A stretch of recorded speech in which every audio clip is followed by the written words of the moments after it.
अल्हम्दुलिल्लाह नहमदुहु व नस्तईनुहु व नस्तगफिरुह व नऊज़ु बिल्लाहि मिन शुरूरि अनफुसिना व मिन सय्यिआति अमालिना मन यहदिहिल्लाहु फला मुज़िल्ल लहु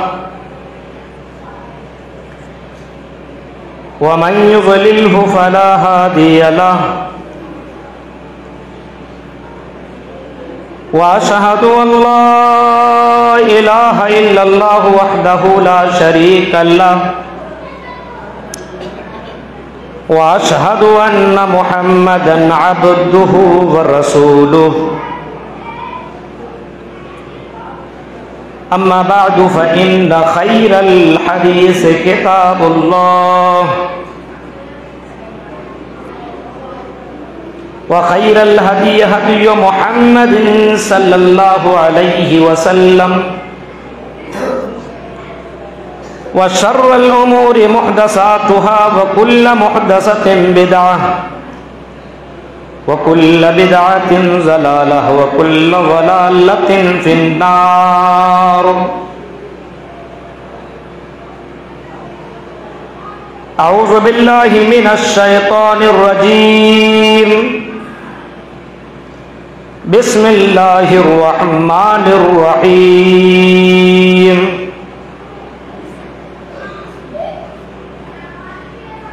व नब्लुकुम बिश्शर्रि वल खैरि फितना व इलैना तुरजऊन। वक़ाल नबी सल्लल्लाहु अलैहि वसल्लम बादिरू बिल अअमालि फितना कक़ितइल लैलिल मुज़लिम युस्बिहु अर्रजुलु मुमिना व युमसी काफ़िरा औ युमसी मुमिना व युस्बिहु काफ़िरा यबीउ दीनहु बिअरज़िन मिनद दुनिया। रवाहु मुस्लिम। रब्बि इश्रह ली सदरी व यस्सिर ली अमरी वहलुल उक़दतम मिन लिसानी यफ़क़हू क़ौली। अल्लाहुम्मा रब्बि ज़िदनी इल्मा। आमीन। मोहतरम हाज़िरीन जुमा, इस्लामी बुज़ुर्गों, नौजवान दोस्तों, पर्दा नशीन मेरी माँ और बहनों और मुस्तक़बिल के होनहार बच्चों, खुतबा मसनूना के बाद मैंने सूरे अंबिया से एक आयत करीबा का टुकड़ा तिलावत किया है और सही मुस्लिम से एक हदीस आपके सामने पढ़ी है। इसी की रोशनी में आज हमारी गुफ्तगू होगी और चंद अहम बातें मैं आपके सामने रखूंगा। अल्लाह ताला से दुआ करता हूं कि बारिला हम जमी मुसलमानों को इंतहाई संजीदगी के साथ सुनने की, समझने की, गौर व फिक्र करने की और उसके ऊपर अमल करने की पूरी पूरी तौफीक अता फरमा। आमीन।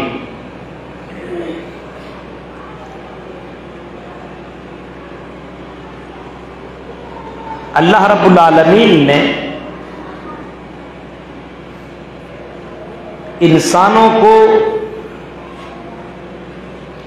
दुनिया के अंदर आजमाइश के लिए पैदा किया है, इम्तिहान के लिए पैदा किया है। अल्लाह ताला बंदों को दुनिया के अंदर तरह तरह की चीजों से आजमाता है। कई चीजों के जरिए से अल्लाह ताला बंदों का इम्तिहान लेता है, आजमाता है, जांचता है, चेक करता है, उसको परखता है। ये अल्लाह रब्बुल आलमीन की सुन्नत रही है और ये अल्लाह रब्बुल आलमीन खास करके मोमिन बंदों के साथ ये मामला करता है। अपने मुसलमानों को ज्यादा इस मामले में चेक करता है जो ईमान वाला हो। उन बंदों को अल्लाह ताला ज्यादा चेक इन करता है, ज्यादा जांचता है और ज्यादा उन बंदों को आजमाइश के अंदर भी डालता है।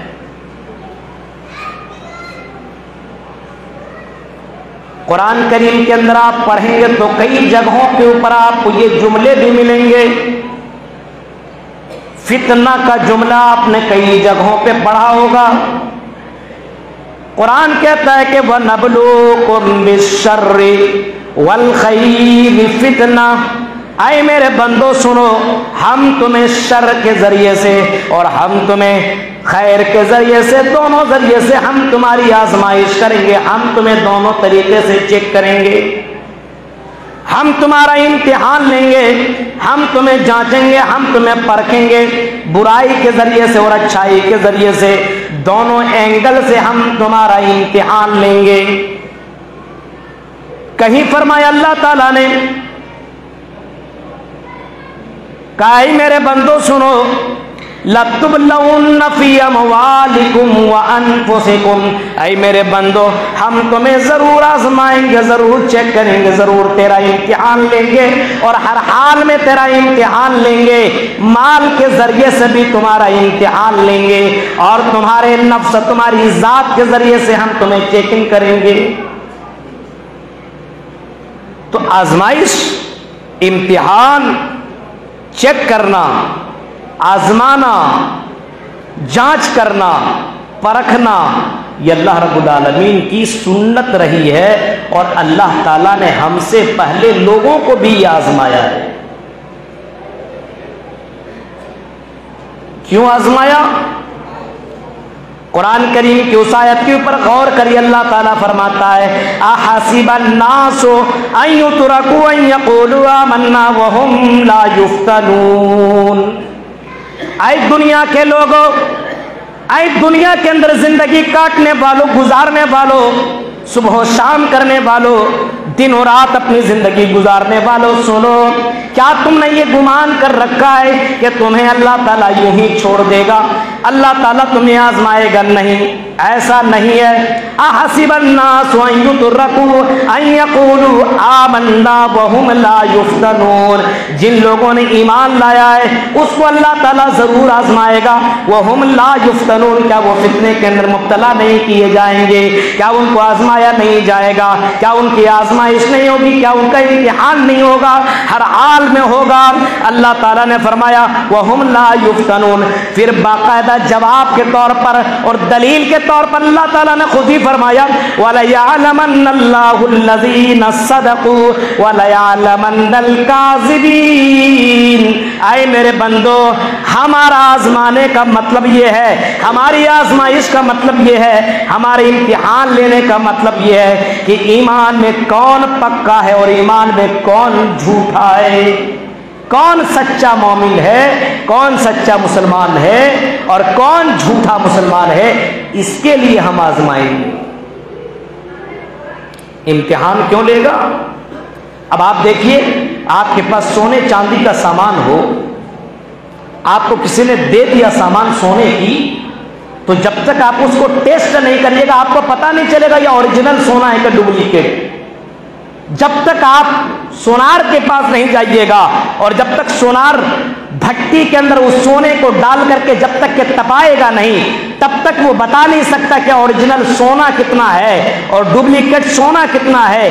जब तक उसको तपाया जाएगा, इम्तिहान से गुजरेगा, तब तक सही मानों में वो बता सकता है कि ओरिजिनल इतना है, डुप्लीकेट इतना है। ये आप समझ लीजिए एग्जाम के तौर पर। ऐसे ही अल्लाह ताला हमें दुनिया के अंदर कई एंगल से आजमाएगा और कई तरीकों से हमारे इम्तिहान लेगा और अल्लाह ताला तब कहेगा ये ओरिजिनल मुसलमान है या डुप्लीकेट मुसलमान है। अब आइए अल्लाह ताला किन किन चीजों के जरिए से हमारी आजमाइश करेगा।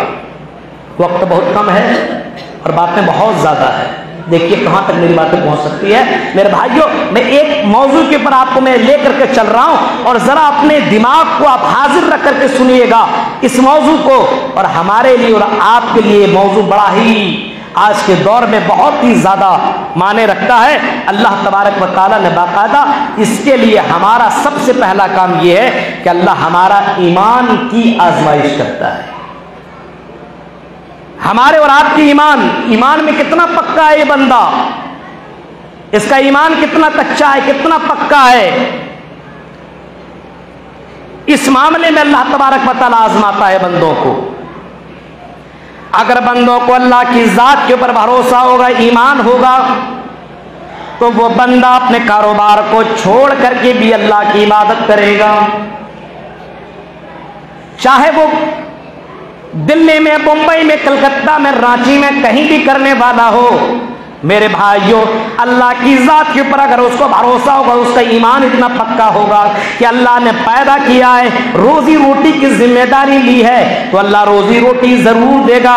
हम अल्लाह ताला के ऊपर ईमान हमने लाया है, हम दुनिया की फिक्र, घर की फिक्र हम कर रहे हैं, अपने कारोबार की फिक्र कर रहे हैं। हमें फिक्र ये होनी चाहिए कहीं हमारा ईमान बर्बाद ना हो जाए। अपने ईमान को मजबूत करने के लिए अल्लाह की बंदगी करना जरूरी है, क्योंकि अल्लाह ताला ने इसी बंदगी के लिए हमें पैदा किया है। वमा खलक़तुल जिन्ना वल इंसा इल्ला लियअबुदून। ऐ मेरे बंदो, हमने तुम्हें अपनी भक्ति, अपनी इबादत के लिए पैदा किया है। हमारे ईमान की आजमाइश अल्लाह ताला करता है। आपको बहुत चीजों में अल्लाह ताला डाल दिया, कारोबारी बना दिया, बड़ा कारोबारी, बहुत बड़ा आपको मिस्त्री बना दिया, बहुत बड़ा आपको दुनिया में उलझा दिया। आप बीवी में, बच्चों में, परिवार में, समाज के घरों, समाज के लोगों के काम करने में इतना व्यस्त हो गए, मुअज्जिन की अजान की आवाज आ रही है, आपके कानों से टकरा रही है, अल्लाहू अकबर की अजान तुम्हारे कानों से टकरा रही है, तुम अजान भी सुन रहे हो, ना अजान का जवाब तक देते हो, ना अजान सुनने के बाद मस्जिदों तक आते हो। मेरे भाइयों, सबसे बड़ा इम्तिहान हमारे ईमान का इम्तिहान होता है। सबसे बड़ी आजमाइश हमारे ईमान की आजमाइश होती है। कितने जगहों से हमारे पास कॉल आते हैं, मौलवी साहब हम मुंबई के अंदर फला गैर मुस्लिम की दुकान में काम करते हैं, हम उनके होटलों में काम किया करते हैं, हमें नमाज पढ़ने का टाइम नहीं मिलता। क्या हम एक वक्त ईशा के बाद जब हमें टाइम मिलता है, या क्या हम दो नमाज को एक साथ जमा करके पढ़ सकते हैं कि नहीं? क्योंकि नमाज तो हमारी जिंदगी में जरूरी है। हमें हमारा मालिक नमाज पढ़ने का अथॉरिटी और इजाजत नहीं देता, क्या करूं? मेरे भाइयों, ऐसे भी लोग हुआ करते हैं जो नमाज को इकट्ठा एक साथ भी पढ़ लिया करते हैं, कहीं दो नमाज को जमा करके पढ़ लिया करते हैं। कारोबार करने के लिए जा रहा, सुबह के वक्त उठता, नमाज पढ़ करके जाता है। मेरे भाइयों, जिसको अपने ईमान की फिक्र हो वो अपनी नमाज की पाबंदी करेगा, और जिसको अपने ईमान की फिक्र ना हो, सिर्फ दुनिया की फिक्र हो, तो उसको नमाज, उसको अल्लाह की कोई फिक्र ना होगी। आज हालात यही हो चुके हैं कि हम कारोबारी हैं, हम दुकानदार हैं, हम बिजनेस वाले हैं, हम फला हैं, हम फला ठेकेदार, हम फला नेता, हम फला इतने बड़े आदमी बन चुके हैं। हमारे लिए फुर्सत कहाँ है? मौलवी साहब, आप लोग तो फुर्सत वाले, नमाज तो मौलवियों के लिए है, नमाज तो बूढ़ों के लिए है, नमाज तो मदरसों के बच्चों के लिए है, हम जैसे लड़कों के लिए नमाज कहाँ है? मेरे भाई, ये हमारे ईमान की आजमाइश है, ये हमारे ईमान की आजमाइश हो रही है कि हम इस ईमान के अंदर कितने पक्के और सच्चे।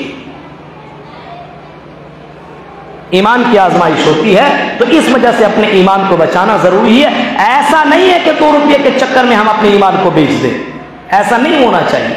आप कहीं काम करने के लिए जाइए, मुसल्ला अपने साथ रखिए, वहीं पे आप नमाज पढ़िए। अल्लाह के नबी ने फरमाया कि अल्लाह ताला ने पूरी जमीन को सजदा की जगह को बना लिया है हमारे लिए। हमसे पहले ये चीज तमाम नबियों को नहीं मिली थी, लेकिन फुज़्ज़िलतु अलल अंबिया, ये 6 चीजों के जरिए से मुझे फजीलत मिली है। ओती तो जवामिअल कलिम, मुझे जवामिउल कलिम से नवाजा गया है। उन्हीं में से अल्लाह के नबी ने फरमाया कि मुझे पूरी जमीन मेरे लिए पाक कर दी गई है। आप घर में नमाज पढ़े तब भी आपकी नमाज हो जाएगी, आप दुकान में नमाज पढ़े तब भी आपकी दुकान में नमाज हो जाएगी, जहां कारोबार आप कर रहे हैं वहीं पे आपकी नमाज हो जाएगी। अगर आप भट्टा लगा रहे हैं, अगर आप मस्जिद तक नहीं पहुंच पा रहे हैं, वहीं वजू बनाइए, वहीं मुसल्ला लगाइए, वहीं नमाज पढ़िए, आपके नमाज हो जाएगी। मेरे प्यारे साथियों, ये बहानाबाजी छोड़ो, ये अल्लाह जानता ये धोखेबाज है, ये गद्दार है, ये झूठ बोलता है, इसको नमाज ही नहीं पढ़नी, अल्लाह की जात के ऊपर भरोसा नहीं है, इस वजह से ये बंदा नमाज नहीं अदा कर रहा है। तो सबसे बड़ा इम्तिहान हमारे ईमान का इम्तिहान होता है कि हमारा ईमान कितना पक्का है। एक दूसरा आजमाइश, हमारे इम्तिहान ईमान की आजमाइश होती है मेरे भाई। तो पहला काम हमें अपने ईमान को बचाना है, क्योंकि दुनिया में सबसे बड़ी दौलत ईमान की दौलत है। मरने के बाद अगर आसमान और जमीन के बराबर खजाना अल्लाह को दे दिया जाए और अगर ईमान ना हो तो अल्लाह की कसम जहन्नम से नहीं बच सकते हो। ईमान बचाओ मेरे भाइयों, अपने घर, अपने परिवार, अपने आप का ईमान जरूरी है बचाना। आज के दौर में ईमान की आजमाइश हर वक्त अल्लाह ताला कर रहा है। इसी तरीके से अल्लाह रब्बुल आलमीन हमारी और आपकी आजमाइश करता है। किन चीजों से? दौलत के जरिए से, माल की फितने से अल्लाह ताला हमें आजमाता है। दौलत के जरिए से हमें आजमाता है। फरमाया इन्ना लिकुल्लि उम्मतिन फितना व फितनतु उम्मती अलमाल। ऐ लोगों सुनो, हर उम्मत के अंदर कोई ना कोई फितना जरूर रहा है, हर उम्मत के अंदर कोई ना कोई आजमाइश जरूर रही है। अल्लाह ताला हर उम्मत को किसी न किसी फितने से जरूर आजमाया है। मेरी उम्मत के अंदर एक फितना होगा जो माल का फितना होगा, जिस माल के फितने में पड़ करके लोग अपना ईमान बेच देंगे, अपनी ईमान गवा देंगे। मुसलमान तो रहेंगे नाम और वोटर कार्ड में और आधार कार्ड में, तो उसका नाम ईमान मुसलमान वाला नाम होगा, लेकिन मेरे भाइयों माल के चक्कर में वो बंदा बेईमान बन जाएगा, वो ईमानदार नहीं होगा। आज के दौर में देखिए, जहां माल देखा वहीं शादी कर रहा है। जाहिर वाला देखिए कारोबार, अगुआ पछुआ सबसे बड़ा हरामखोर है आज के दौर का, सबसे बड़ा हरामखोर शादी लगा रहा है आज के दौर में।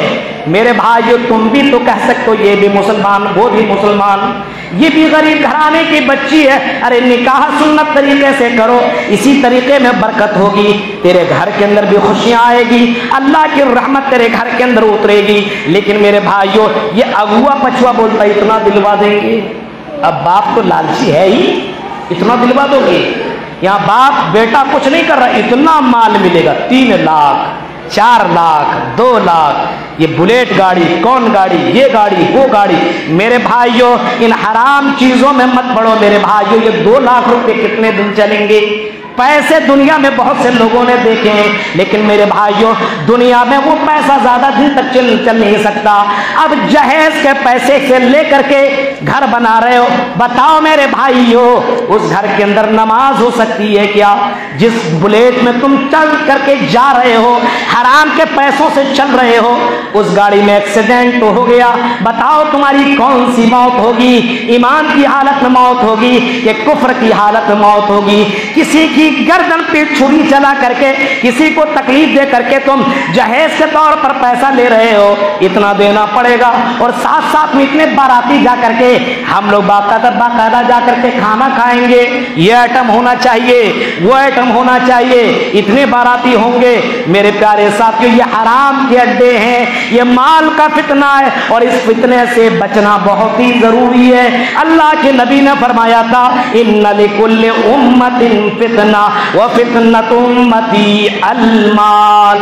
आज हमारे यहाँ बाराती की दावत मत तो नाराज हो जाएगा, अफसोस, वलीमा कराओ न कराओ, बाराती की दावत मिलनी चाहिए। कौन से मुसलमान हो मेरे भाइयों इनकार नहीं कर सकते हो, हम इस आजमाइश में नहीं पड़ सकते। जाओ अपने बेटा लेकर के 2-4 लेकर के जाकर के निकाह करके ले आओ, वलीमा करवाओ। नहीं बारात भी बन करके जाएंगे, बाराती बन करके जाएंगे, वो कुर्ता, वो पाजामा, वो सूट, वो बूट, लगेगा इंजीनियर है, एक वर्ड आएगा नहीं। बाराती में इस तरीके से बन करके जाता है। मेरे भाइयों सोचो, अहले हदीस हो, किताब और सुन्नत के ऊपर चलने वाले हो, पूरा गांव अहले हदीस की बस्ती है और इतने बड़े बड़े बाराती पटाखे के साथ जाया करते हो।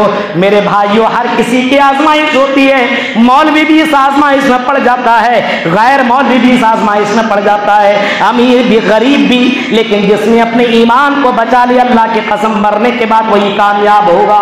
तसव्वुर करो, इन तमाम चीजों का बायकॉट करो, क्योंकि निकाह और शादी और बारात वाला आने वाला वक्त मेरे भाइयों बारात मत जाओ, हराम तरीके से जाकर के माल मत खाओ, अपना ईमान बचा लो, यही सबसे बड़ी तुम्हारी दौलत होगी। वरना जो खा लोगे, खत्म कर दोगे, मेरे भाइयों अल्लाह ताला कयामत के दिन पूछेगा तो क्या जवाब दोगे? तो एक आजमाइश ये माल का बहुत ही बड़ा फितना है, और जहेज के तौर पर ले रहा है, ले रहा है, ले रहा है। कितना ले? जितनी तुम्हारी तकदीर में लिखा हुआ है उससे 1 रुपया ज्यादा नहीं कमा सकते हो। सुनिए आप, अगर आपकी तकदीर में लिखा हुआ कि आप इतना पैसा कमाओगे, अगर मेरी तकदीर में लिखा हुआ है कि मैं इतना पैसा कमाऊंगा, दुनिया की सारी ताकतें मिलकर के हमें उस कमाई से रोक नहीं सकता। हलाल तरीका तुम्हें अपनाना होगा, हराम तरीका तुम्हें अपनाना होगा। कमाओगे उतना ही, लेकिन हलाल और हराम का फर्क हो जाएगा। हलाल तरीके से ऊपर तुमने कमाई शुरू कर दी, अल्लाह के ऊपर, जात के ऊपर भरोसा कर दिया, अल्लाह की कसम जितना कमाने का लिखा हो उतना ही कमाओगे, उससे ज्यादा नहीं कमा सकते हो। इस वजह से रिज़्क़ हलाल कमाओ, जितना लिखा हुआ उतना कमा करके रहोगे, उससे 1 रुपया ज्यादा और 1 रुपया कम तेरी जिंदगी में ना होगा। ये मत समझिए हमने अपने मेहनत से इतना कमा लिया है।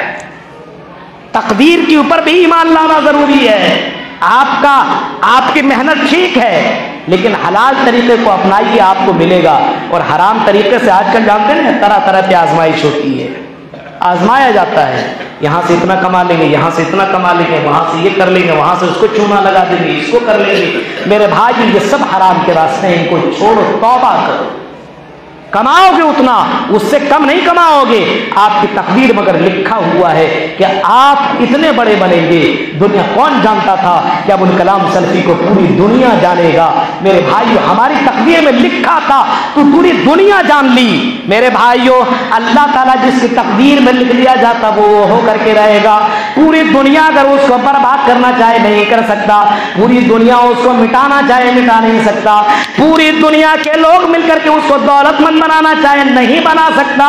यही ईमान होना चाहिए। मेरे प्यारे साथियों, हमारा ईमान कमजोर है, इसी वजह से हम हराम के अड्डों में जा रहे हैं। कोई आदमी तरह तरह से चोरी कर रहा है ना, सोच रहा है कि इस तरीके से बड़ा माल आ जाता है। अरे माल उधर से भी तुम कमा लेते, लेकिन तुमने अल्लाह पर भरोसा छोड़ा और चोरी का रास्ता तुमने पकड़ा। इस वजह से तुम दुनिया के नजर में भी चोर कहला रहे हो और अल्लाह की नजर में भी बेकार हो, ईमान खत्म हो चुका है। तो दूसरी आजमाइश हमारी इस दौर के अंदर ये माल की आजमाइश होती है। आज देखिए औरतों के अंदर मामला जो चल रहा है ना, ये जमा होकर के 10-10 रुपया करके मीटिंग करके, हाँ पैसा जमा करती, इतना पैसा, इसको ये मिल रहा, उसको ये मिल रहा, ये भी हराम है। तौबा करो और बंद करो, इन चक्करों को खत्म करो।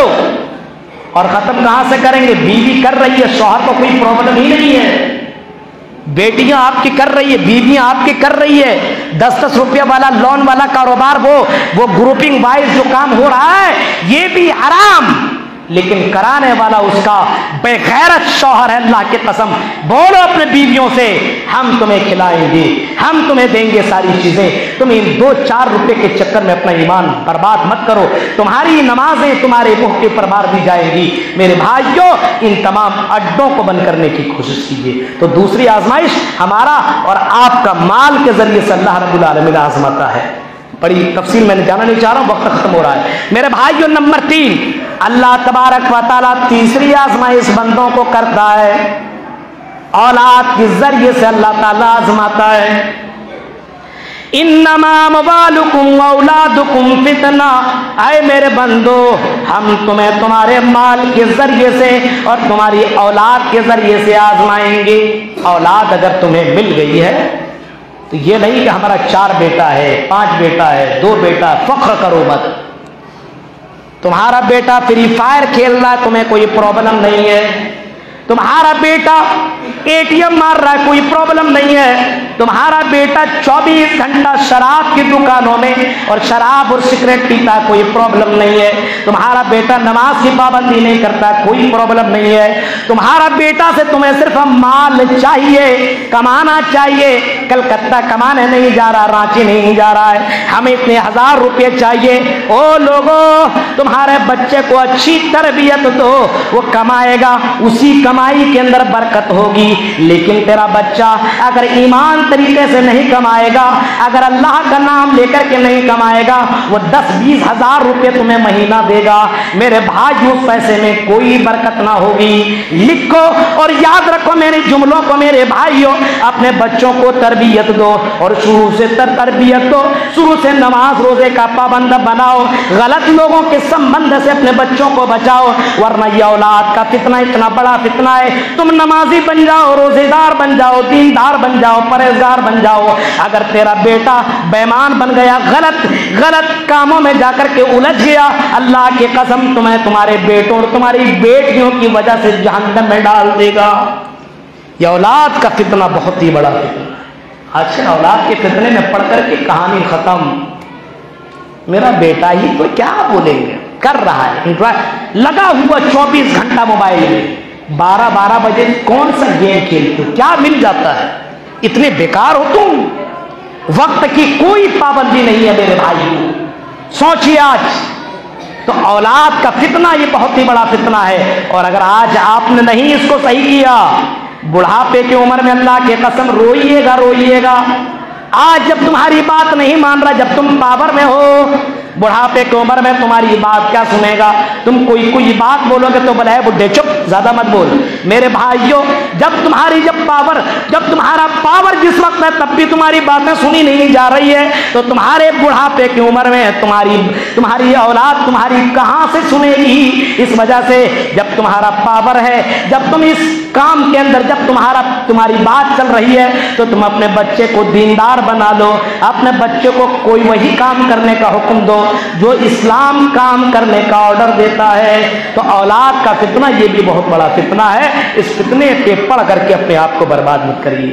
बेटा ये कह रहा है, बेटा वो कह रहा है, बेटे के चक्कर में खत्म। बेटा बोल दिया ये करेंगे, बस किसी का कुछ नहीं सुनना है। बेटा कह दिया वही करेंगे। मौलवी क्या कहता है, कुरान और हदीस क्या कहती है, कोई मतलब नहीं। बेटा कह रहा है, परिवार कह रहा है, बीवी कह रही है, वही करेंगे मेरे भाइयों। नहीं, इन फितनों के अंदर अगर पड़ गए, ईमान खत्म हो चुका है, नमाज बर्बाद, रोजा बर्बाद, सारा चीज कहानी खत्म। तो अपनी औलाद की इस फितने में पड़ने की जरूरत नहीं है। ये भी एक बहुत बड़ा फितना है आज के कौम में। इसी तरीके से मेरे भाइयों, समाज के अंदर एक फितना ये भी चल रहा है, बदगुमानी का फितना। ये भी कोई आदमी किसी को कुछ बोल दिया, फलनवा ऐसा है, बीवी ने कान में बोल दिया तेरा भाई ऐसा है, बीवी ने कान में बोल दिया तुम्हारी माँ ऐसी, तुम्हारा बाप ऐसा। अब तुमने बाप से पूछा नहीं, माँ से पूछा नहीं, भाई से पूछा नहीं।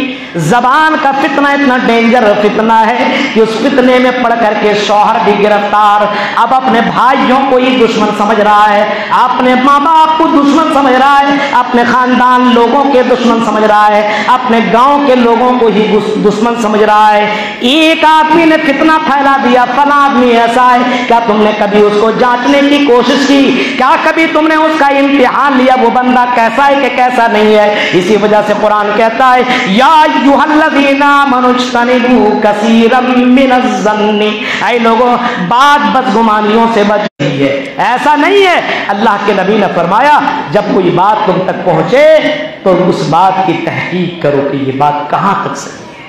हमारी बीवी ने कहीं गलत तो नहीं बोला? नहीं, हमारी बीवी गलत बोल सकती है, वो तो आसमान से उतरी हुई परी है, झूठ थोड़ी बोलेगी। मेरे भाई जो इन फितनों में मत पड़ो, और माँ बाप जो हो सुनो, इस फितने में पड़ करके आज बेटा माँ से अलग हो रहा है, माँ का दुश्मन बेटा बनता जा रहा है। मेरे भाइयों क्यों? क्योंकि बीवी ने शौहर को बोल दिया कि आपका बेटा ऐसा है, आपकी बहू ऐसी है। हाँ, अब बीवी को समझ लिया, सुन लिया, बस बेटे से पूछा नहीं, बहू से पूछा नहीं, उसको गलत समझने लगा। मेरे प्यारे साथियों, ये जबान का फितना बहुत ही बड़ा फितना है। अल्लाह के नबी ने कभी फरमाया था, ओ लोगों मुझे जबान की जमानत दे दो, मन अज़मल्ली मा बैन लहयैहि व मा बैन रिजलैहि अज़मल्लहुल जन्नह। मुझे दो चीज़ों की तुम मुझे ज़मानत दे दो, मैं तुम्हें गारंटी दे देता हूँ। आज ज़बान की गारंटी दे दो, मैं तुम्हें जन्नत की गारंटी देता हूँ। आज औरतों के अंदर देखिए झगड़ा होता, अल्लाह की कसम ज़बान से इतनी गालियाँ दी जाती है। ओ मेरे भाइयों, तुम ज़बान से जो जुमले निकाल रहे हो, मा यल्फिज़ु मिन क़ौलिन इल्ला लदैहि रक़ीबुन अतीद, फरमाया ज़बान से जो जुमला निकालते हो वो जुमला रिकॉर्ड किया जाता है। हमारे यहाँ जब लड़ाइयाँ हो तो ऐसा लगेगा अमेरिका से पढ़ कर की आई हुई है, इतनी गालियाँ दिया करती है। ओ लोगों, ये ज़बान की वजह से भी लोग जहन्नम के अंदर जाएंगे, ज़बान की आजमाइश होगी। ये भी बहुत ही बड़ा फितना है। आज औरत के इस फितने ने घर को बर्बाद कर दिया है। औरत की इस फितने ने घर को, परिवार को, खानदान को, समाज को बर्बाद कर दिया है। कभी अल्लाह के नबी ने फरमाया था, मैंने जहन्नम को देखा, रायतुन नार, और उस जहन्नम के अंदर मैंने औरतों को बहुत ही ज्यादा जलते हुए पाया है। औरतों की कसरत अल्लाह के नबी ने फरमाई। इस वजह से वजह यह है कि औरत अपनी जबान का बहुत ही ज्यादा नाजायज गलत इस्तेमाल करती है। जुमे के दिन नमाज पढ़नी आती है, चुप थोड़ी रहती है, चुप नहीं रह सकती है। ईद की नमाज में देखिए आवाज आ रही है, ये तेरा कपड़ा कितने का, ये लहंगा कितने का, ये चूड़ी कितने की, परमा कितने की। यही काम बचा हुआ मेरे भाइयों। तेरा शौहर इतना कमाता, इतना कम दिया, हमको देखिए कितना दे दिया। मेरे भाइयों, ये औरतों का फितना ने समाज को गंदा कर दिया है। औरत वो नमाज पढ़ने के लिए आया करती हो, अल्लाह के कसम पाबंदी के साथ जरूर आओ, लेकिन दीनदारी होना बहुत जरूरी है। सिर्फ नमाज पढ़ लेने से कोई जन्नत में नहीं जाएगा। याद रखना, जबान की पाबंदी, जबान की हिफाजत, शर्मगाह की हिफाजत, ये दोनों चीजें बहुत ही जरूरी है। आज समाज को गंदा अगर किसी ने किया है तो जबान की वजह से गंदा कर दिया। फलाना मौलवी ऐसा, फला आदमी ऐसा, फला खानदान वाला ऐसा, फला आदमी ऐसा। मेरे भाइयों, जबान से गलत जुमला बोलना, अल्लाह के नबी ने कभी हजरत आयशा से कहा था, आयशा तुमने एक ऐसा जुमला बोला है, अगर तुम्हारे इस जुमले को समंदर के अंदर डाल दिया जाए तो समंदर का पूरा पानी जहरीला हो जाएगा। ओ लोगों, जबान के ऊपर कंट्रोल करो। तो एक फितना ये बदगुमानी का फितना है, जो जबान के जरिए से बदगुमान किया जाता है। और लास्ट फितना, एक और फितना बता करके मैं अपनी बात को खत्म करूंगा। मेरे भाइयों, लास्ट फितना अल्लाह के नबी ने फरमाया, तरक तो बादी फितनतन अज़र्रा अलर रिजाल मिनन निसा। ओ लोगों सुनो, मैं अपने बाद एक ऐसा फितना छोड़ करके जा रहा हूँ। अपने बाद मर्दों के लिए सबसे बड़ा फितना औरत का फितना छोड़ करके जा रहा हूँ। लड़कियों का फितना, ये बहुत बड़ा फितना। कौन कह रहे हैं? इमाम कायनात फरमा रहे हैं, तरक तो बादी फितनतन नज़र्रा अलर रिजाल मिनन निसा। ओ लोगों, मैं अपने बाद एक ऐसा फितना छोड़ करके जा रहा हूँ जो मर्दों के लिए सबसे बड़ा फितना होगा। इस फितने में पड़ करके अपना ईमान बर्बाद कर देगा। ये औरत का फितना बड़ा डेंजर फितना है। बीवी छोड़ करके कमाने गया कलकत्ता, दिल्ली, बम्बई, रांची, और वहां औरत के चक्कर में बर्बाद हो गया।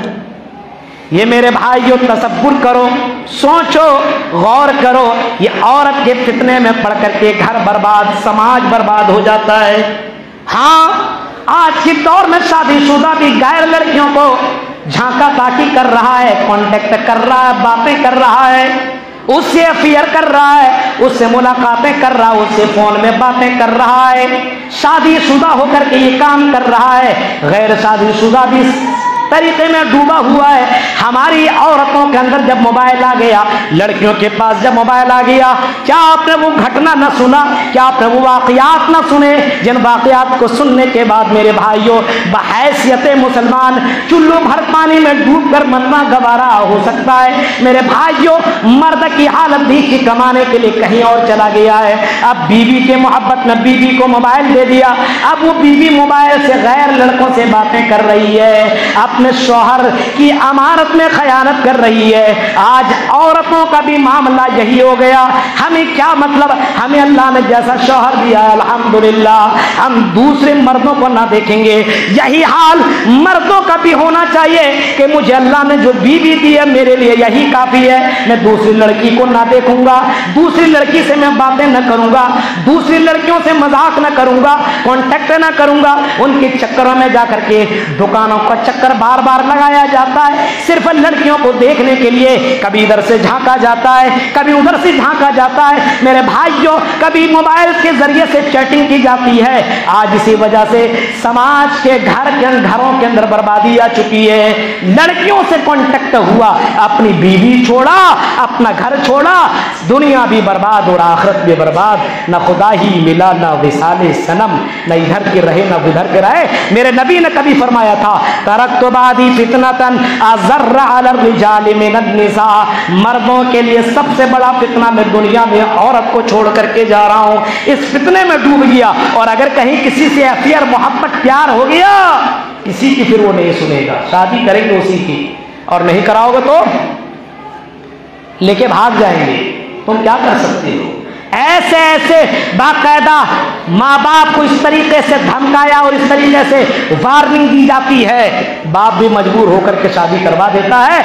मेरे भाइयों, इस्लाम के ऊपर चलिए, एक न एक दिन हमें मरना है। इन आजमाइश में पढ़ करके अपना ईमान मत गवाइए, अपना ईमान बचा करके रखिए। मौलवी कलाम भी, अबुल कलाम भी अल्लाह के यहाँ जवाब देगा, आपको भी अल्लाह के यहाँ जवाब देना पड़ेगा। अब ये मत समझो कि मौलाना अबुल कलाम फरिश्ता है, इससे कोई गलती नहीं हो सकती है। अरे हम भी तो इंसान हैं, दुनिया में रहते हैं, हमसे भी गलतियां हो सकती है, हम भी आजमाइश में पड़ सकते हैं। कोशिश कर रहे हैं बचने की, लेकिन मेरे भाइयों अल्लाह से दुआ मांगो। अब इन फितनों से बचें कैसे? आओ मैं तुम्हें बताता हूं। इन फितनों से बचना है तो सुनो, इन फितनों से बचने के लिए तो हमें अल्लाह से दुआ मांगनी होगी। अल्लाह के नबी ने फरमाया, अगर इन फितनों से बचना है तो सुनो, तअव्वज़ू बिल्लाहि मिनल फितन मा ज़हरा मिन्हा व मा बतन। ओ लोगो, अगर इन फितनों से बचना है तो अल्लाह से पनाह तलब करो। अल्लाह मुझे अपने पनाह में ले ले, दुनिया की ज़ाहिरी और बातिनी फितनों से अल्लाह महफूज अता फरमा। हलाल कमाई कमाना और हराम तरीके से बचना हो तो ये दुआ मांगो, अल्लाहुम्मा क़िनी बिहलाल हरामिक व अगनिनी बिफज़लिका अम्मन सिवाक। मौलवी साहब इतनी लंबी चौड़ी दुआ मत बताइए, हमको तो भोजपुरी गाना याद है, ये सब थोड़ी याद रहता है। मेरे भाइयों, जब तुम्हें छोटी छोटी दुआएं याद ना है तो हम क्या करें? हम तो तुम्हें बस चंद पुड़िया ही दे सकते हैं, चंद दुआएं बता सकते हैं। तो इस दुआ का भी इस्तेमाल करो। अगर इन फितनों से बचना है तो कुरान से जुड़ो, अपने मोबाइल से गाने को डिलीट करो, इन तमाम ऐप को डिलीट करो और कुरान की आयतें सुना करो। कुरान के ऐप को तुम डिलीट किया करो, कुरान के ऐप को तुम अपने मोबाइल के अंदर अपलोड कर लो और कुरान सुनो। इस कुरान के सुनने से भी दुनिया के फितने से महफूज रहोगे। और एक और ये है कि अगर इन फितनों से बचना है तो नमाज की पाबंदी करो। इन फितनों से बचना तो एक काम और करना है, वो काम ये है इबादत की। इबादत किया करो, अल्लाह को राजी करने के लिए इबादत किया करो। कोई भी काम अल्लाह को रजा करने के लिए कीजिएगा तो वो भी इबादत है। जरूरी नहीं कि नमाज। मेरे भाइयों, कारोबार भी तुम कर रहे हो तो हलाल तरीके से कर रहे हो, ये भी इबादत है। किसी से मुलाकात कर रहे हो, ये मुसलमान भाई, मैं भी मुसलमान भाई, उससे मुलाकात सलाम कलाम कर रहे हो, ये भी इबादत है। लेकिन मेरे भाइयों, ऐसा भी नहीं कि रहमान रहे राजी और शैतान भी रहे राजी। ऐसा नहीं कि आप बेकार लोगों से, बेईमान लोगों से और गलत काम करने वालों से तुम कांटेक्ट रखो और सोचो मेरा ईमान बच जाएगा, मैं इम्तिहान में आजमाइश में कामयाब हो जाऊंगा। इन तमाम लोगों से अपने आप को दूर रखो, इन बेईमान लोगों से और गलत काम कर। अब जाहिर सी बात है 24 घंटा फ्री फायर खेलेगा, उसके साथ रहिएगा तो आप भी खेलने लगेगा। हम जैसा मौलवी भी किसी ऐसे लड़कों के साथ लग जाएंगे ना, उसी दिन हम भी खेलने लगेंगे। मेरे भाइयों, तो आप इन लोगों की सोहबत से दूर रहिए, तब इन फितनों से बचिएगा। इसी तरीके से एक और काम करना है, अगर इन फितनों से बचना है तो लास्ट काम आपको ये करना है कि तौबा कीजिए। हो गया सो हो गया, अल्लाह के दरबार में रोइए और तौबा कीजिए। व तूबू इलल्लाहि जमीअन अय्युहल मोमिनून लअल्लकुम तुफ्लिहून। फरमाया ओ मेरे बंदो, अगर कामयाब होना है तो तुम अल्लाह के सामने रो, गिड़गिड़ाओ, तौबा करो कि अल्लाह मेरे दिमाग में गलत गलत बातें आ गई थी, अल्लाह मुझे शैतान ने बहका दिया था, अल्लाह तू ही गफूर रहीम है, माफ करने वाला है, शैतान ने बहका दिया, मैं फितने में मुब्तला हो गया, हरामखोरी हमने कर ली, बेईमानी हमने कर ली, लड़कियों के चक्कर में हम पड़ गए, माल हराम माल में हम डूब गए, हमने अपने भाइयों, अपने रिश्तेदार, खानदान वालों से हमने दुश्मनी बना ली है, अल्लाह माफ कर दे। और अल्लाह के लिए मोहब्बत और अल्लाह के लिए दोस्ती कीजिए। ये चंद अहम बातें थी जो मैंने आपके सामने रखी है मेरे भाइयों, क्योंकि मुझे गोड्डा निकलना है, साहिबगंज के अंदर एक बहुत बड़ा प्रोग्राम है, वहाँ भी मुझे शिरकत करनी है। अल्लाह ताला से दुआ है कि बारिला जो बातें बताई गई अल्लाह इन बातों के ऊपर हम सबको अमल करने के अल्लाह पूरी पूरी तौफीक अता फरमा। बारिला हमें सही मानों में समझने की, गौर व फिक्र करने की, अमल करने की, कराने की अल्लाह हम सबको तौफीक अता फरमा। कब आंखें बंद हो जाएंगी कोई जानता नहीं है। अपने दिलो दिमाग में बदगुमानी पैदा मत करिए, अल्लाह के लिए मोहब्बत और अल्लाह के लिए दोस्ती कीजिए। मेरे भाइयों, अल्लाह ताला से दुआ है कि जो लोग मर चुके अल्लाह उन्हें करबट करबट जन्नत नसीब अता फरमा। हमारे गांव में कुछ लोग बीमार हैं और बहुत ही ज़्यादा बीमार हैं। हमारे यहाँ इसी ख़ानदान के अंदर हमारी एक औरत, हमारी खातून बहुत बीमार है, बड़ी बीमारी में मुब्तला है, और हमारे वो एक साहब वो भी बहुत बीमार हैं। उनके हक़ में, हम दोनों के हक़ में दुआ करते हैं कि बारे अल्लाह दोनों की बीमारियों को अल्लाह को ठीक कर दे, अल्लाह उनके घर को अल्लाह इस मुसीबत से तू बचा ले अल्लाह, क्योंकि ये परेशानी वाली जो मुसीबत हुआ करती है और जो बीमारी वाली मुसीबत होती है वो घर वाला जानता है कि कितना परेशान रहता है। कम से कम इयादत के लिए आप जरूर जाइए। आप पैसा नहीं दे सकते हैं लेकिन चंद जुमला जरूर उसको आप बोल सकते हैं। एक मुसलमान होने के नाते ये जरूरी हमारे पर फर्ज बनता है, कोई बीमार हो तो उसकी इयादत के लिए जाए। अल्लाह ताला से दुआ है कि अल्लाह उसकी बीमारी को अल्लाह को ठीक कर दे, उसके घर के अंदर अल्लाह सुकून पैदा फरमा। आमीन। व आखिर दावाना अल्हम्दुलिल्लाहि रब्बिल आलमीन।